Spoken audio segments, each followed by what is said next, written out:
May masakit? Saan po nagmumula? Sa balikat, dito. Iba? O dito. Sa dito. Sige ba nakataas na? Gano'n masakit po ito? I-rate nyo ng 1 to 10. Number 10 din naman masakit. Mga 7 lang. Ganun. 7. Masakit ba? Saan po nagmumula? Bulot? Dito. Ano? Gano'n masakit po ito? O mga 9 siguro.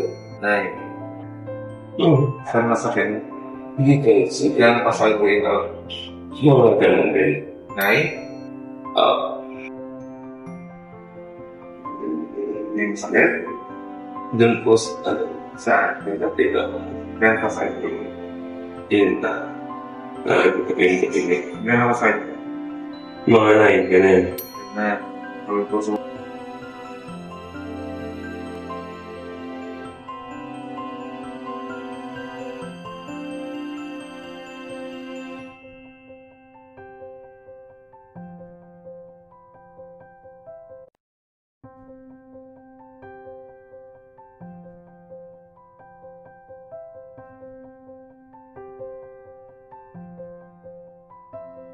Classic reference. Sabi niyo po kanina, meron number 7 masakit dito. Ngayon po. Okay. Kung number 7 po kanina, ngayon masakit ba? Wala na. Wala.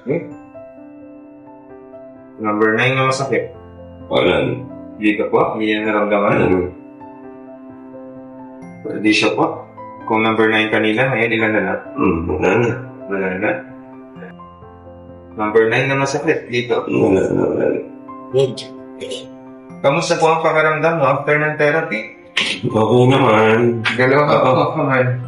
Yung pakiramdam mo na shoulder joint. Hindi na tulad kanina. May masakit po ba? Pag ginaganon nyo? Wala na. Okay.